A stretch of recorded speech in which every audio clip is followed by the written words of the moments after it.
Welcome to the Cyber Rants Podcast, where we're all about sharing the forbidden secrets and slightly embellished truths of corporate cybersecurity programs.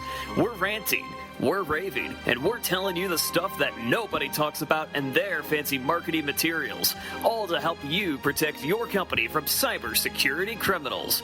And now, here are your hosts, Mike Rotondo, Zach Fuller, and Lauro Chavez. Hello and welcome to the Cyber Rants Podcast. This is your co-host, Zach Fuller, joined by Lauro Chavez and Mike Rotondo. And we have a good show today, continuing on the methodology or the steps needed to take to build a proactive cybersecurity program. But first, Mike, why don't you kick us off with the news? Hey, good morning. I've got some news here for us today that should be pretty interesting. I stayed away from the election since we're tired of talking about it. First thing is that UNC 1945, a sophisticated threat actor using Oracle's Solaris zero-day exploits. This exploit puts in backdoors into Solaris servers, which is great news. We found another thing to break. Another thing we have is sneaky Office 365 phishing inverts images to evade detection. Basically, what's happening is images are being inverted in order to get past antivirus software. How to deal with escalating phishing threats? There's been 21,000 new phishing attacks a day.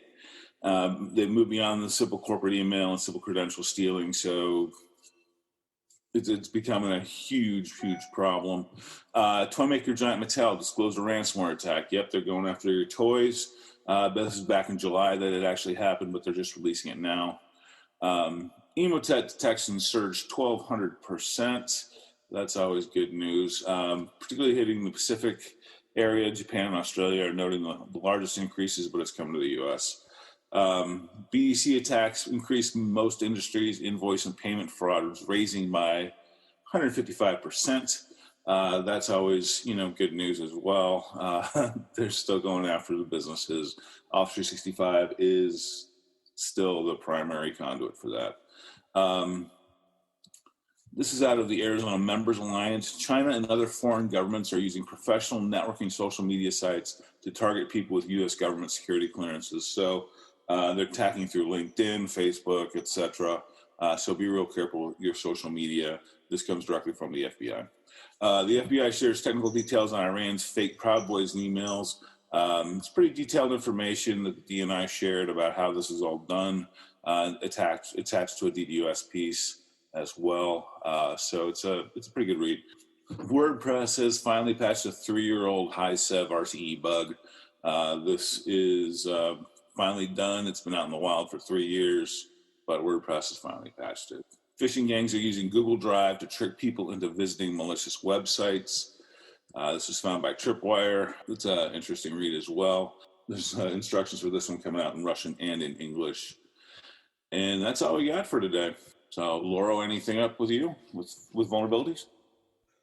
Oh yeah, I don't think there's ever going to be a week where I'm going to say no. We have zero vulnerabilities, but I think certainly something important to talk about this week. And it's also interesting to note that this time of year we always kind of see a ramp in the cyber-initiated activities, right? Where everybody's doing more online shopping, especially with COVID. People are not wanting to wait in lines at stores, so there's a lot more.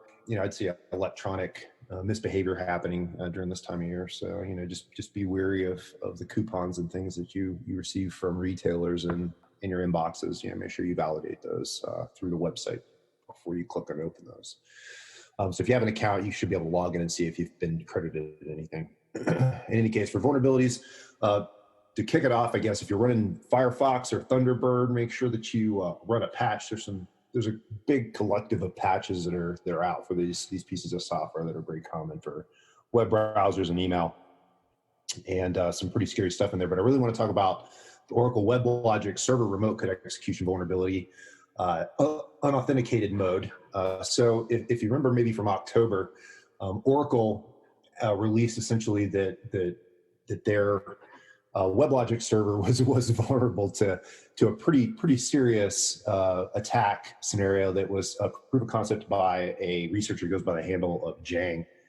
And essentially, he was able to exploit the WebLogic server with one single HTTP GET request. Now, at the time, it was understood that it was an authentication piece required for this, and now it's been released that anybody who has WebLogic exposed with the vulnerability still, there is an unauthenticated capability to exploit this vulnerability. So if you're running WebLogic in any form, get that installed. I think, this is just a huge black eye to Oracle, and it should be right with one of their bolt-on services, the WebLogic based on Java.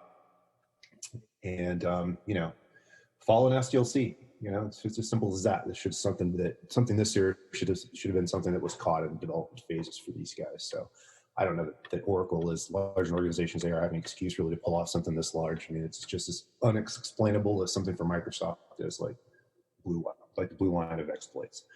So that closes it down for vulnerabilities this week. Zach, what do we got? All right. Well, thank you, Mike and Laura. A lot of crazy stuff happening this year. It's interesting from our shoes too.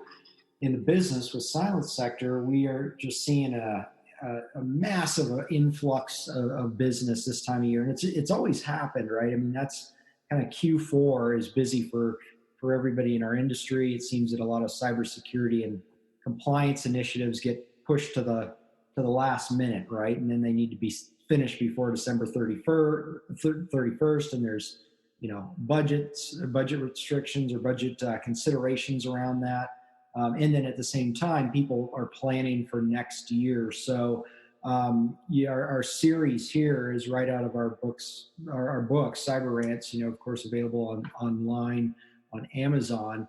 But this is right from the chapter 8 Steps to Implementing Your Cybersecurity Program. And so for those people that are looking to build a security program for the first time, or just want some considerations to improve what they have, this is absolutely for you. And think about this stuff as you go into the next year. Where can you improve, or what items can you put in place to start building a truly proactive and resilient security program? So that's what today is about in the last few episodes. So the last few episodes, we covered the first 4 steps of the 8 steps to implementing your cybersecurity program. And so step 1, just a recap for those just joining us for the first time, is to obtain leadership support. All right, pretty straightforward. Step 2 is to understand your current risks and vulnerabilities.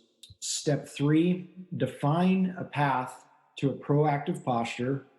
And then step 4 is build alliances across business units to facilitate change. So today we're in step 5 and 6. And step 5 is really have cybersecurity professionals educate employees and allow for participation in cyber activities.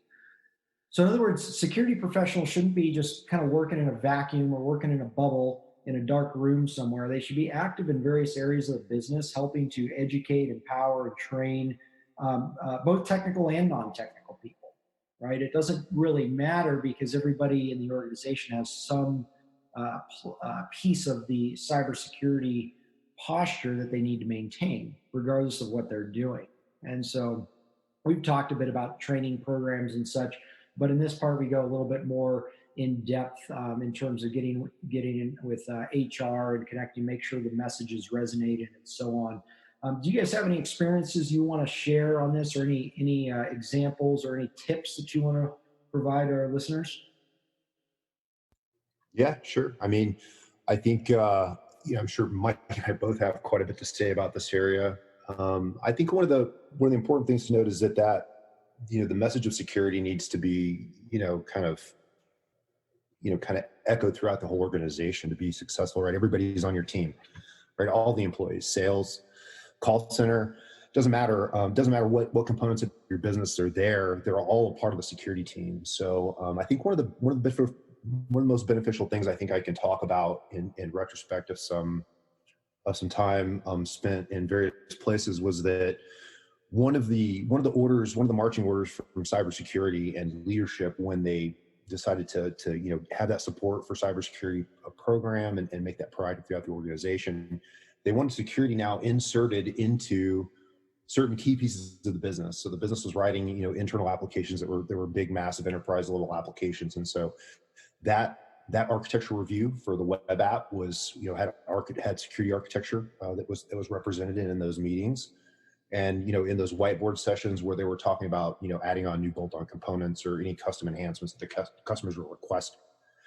And it also included change review. So anything that was happening in the organization from a network infrastructure perspective, or any of the heavy lifting middleware applications that were getting moved around or moved about, there was always some form of cybersecurity representation in those conversations that were occurring. And so nothing was done in a vacuum now without some form of cybersecurity component that had some form of consultative ability to say, okay, that's great, looks good, but let's put in these security components that come with the application, or let's roll it into some existing network compartment that we have that's already secured, that's made for these sorts of tools, right? A shared services zone or something like that. And then, it comes all the way out to, this conversation where we're talking about, even the incentivization of being part of the program, I think. Mike, wouldn't you say? I mean, I guess that's where I had to put it, right? Is that everybody's kind of part of this cybersecurity program. And I guess there's some level of benefit to incentivizing some good practices and housekeeping that can occur in your organization for cybersecurity. I don't know, maybe gift cards. I don't know. I've talked about that before, but I'll let you roll on your thoughts on that part. Well, I mean, it's 100% organization-wide, effort from, your physical security people to, your CEOs and et cetera. I mean, I can't tell you how many people I know that talk about how I had to go through that, stupid security training today, or that stupid security onboarding stuff that we have to do every year, blah, blah, blah. So I just click through everything. And in reality, there has to be a way to make it so it's, I don't know, much more important, much more personal, much more, the employees have to understand. And I think what has to happen is you have to get away from the canned, we went out and bought this service and then we're going to replay the same, PowerPoint slides every year. And then you have to sign off with it so we can tick the box that makes everybody happy that we had security training. And I think that's what one of the downfalls is. I think it has to be personalized for each company, and they have to be able to call out, we use XYZ organization or application, and this is what we need to do, and this is why we need to do it, and this is what could happen if we don't do it. Lawsuits and against us, and we get sued if we breach PI data, and if we get sued, this is the financial impact of the company, and the financial impact of the company trickles down to the financial impact to you, Mr. and Mrs. Employee. So that's really where the emphasis needs to be, and I think when it gets personalized, rather than it just being some stupid corporate thing I have to do to keep my job and make my manager happy, I think it'll be more effective. So I think that's, from a training perspective, that's what really needs to be seen. And like I said, we've seen too many things where you're just ticking the box. So and that's really my feelings on training, and that's what I've seen too much of. Sure. The other thing is that we have the training overloads. There was a large company, international company that I worked at, and literally the onboard training, I think it took us 16 hours to do, 2 days worth, because you had all this different ridiculous compliance stuff of the HR piece for, because we were international, we had to do the European and the Asian and the US training, and this, and it just got to the point where it's mind numbing. So it all just gets lost. And I think it really needs to be streamlined from a whole full perspective, company-wise. So I think some of the newer products out there are at least kind of making cybersecurity fun, like the KnowBe4s and stuff. They're making it where it's a little more interactive. It's a little more, storytelling. It's a little more personalized, I think, from a real life perspective, which is, I think, helpful for people who wonder about this stuff and see this thing, happen. And I always like to see the reactions we get when we do a risk assessment, and we get access to something, and or we're able to infiltrate and again obtain access to something. Always the reaction of leadership when they actually see it happen, or they can look through the video footage, or they can look at the log files of the evidence screenshots, and they can actually see it happen, and they're just like, oh, okay, wow. And it does change their perspective, but some, I guess everybody reacts in a different manner. Some require that sort of demonstration, and some, come upon that. Like, some of our clients, right? They see it before it happens. They're like, okay, I want to be able to sleep at night. I think we've heard that recently. And I guess that's a good segue to the next section, right? Where we're really kind of talking about that. You got to, know your strengths and weaknesses and recognize shortcomings. That's, I think, an important thing when you're trying to build this proactive plan, is to always kind of have a status check on where the risks are, right?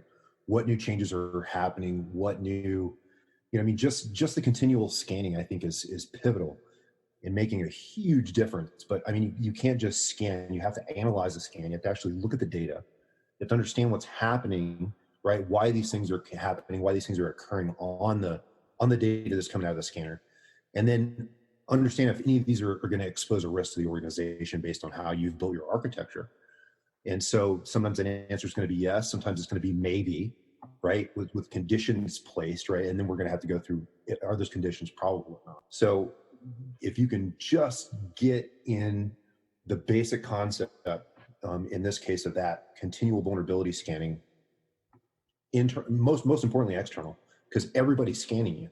I think that's probably one of the fundamental facts of being on the Internet of Things, right? If you're connected and you have a public presence, doesn't matter if it's a refrigerator or a corporate Oracle server running running WebLogic, it's all getting scanned, right? For those scorecard companies like Security Scorecard and these risk matrix companies that are scanning you, and all the bad guys.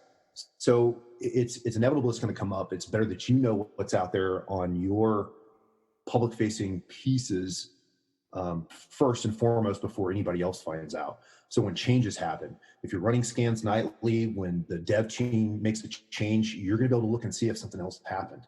Okay. And you're going to get that scan in the morning. You're going to come out, you're going to be able to have your morning news and coffee, and you're able to look at that scan and say, okay, what changed? And if you whiteboard what's on there, the important things, it'll be a lot easier to instead of building in complex pivot tables and things like that into your spreadsheets, it'll be easier, or dashboarded if you're not big enough to have a SIM to look at this data.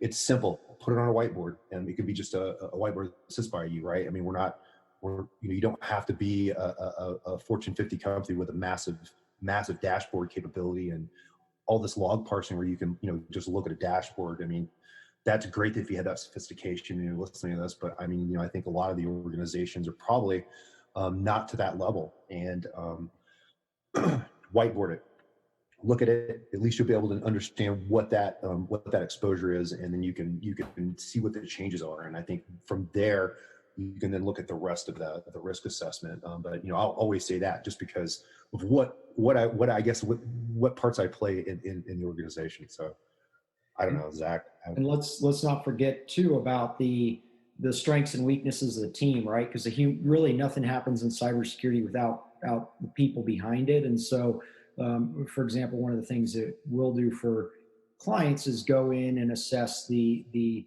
essentially maturity level of the organization in comparison with the best in class for their industry, and create the roadmap to get there and support them so they can mature their security department from within. And it's kind of that teach a man to fish concept, right? Where they can go in and learn to grow on their own. And so that's another big piece, right? And that's a lot of the struggle around building and maintaining a security posture comes with the struggle of finding and retaining the right talent. So that can be a big shortcoming for a lot of organizations. So I'd encourage you to look at both the technical aspects, but also the certainly the human element aspects. But that said, we're coming up on time here, but we'll leave it with an ancient InfoSec proverb from the book. The cybersecurity program is either growing or dying. There is no pause or stagnation. And that is the truth. Hopefully your security program is always continuing to grow and is not dying. But until next time, keep this stuff in mind. Reach out anytime you need any support, you have any questions, just need a sounding board, let us know.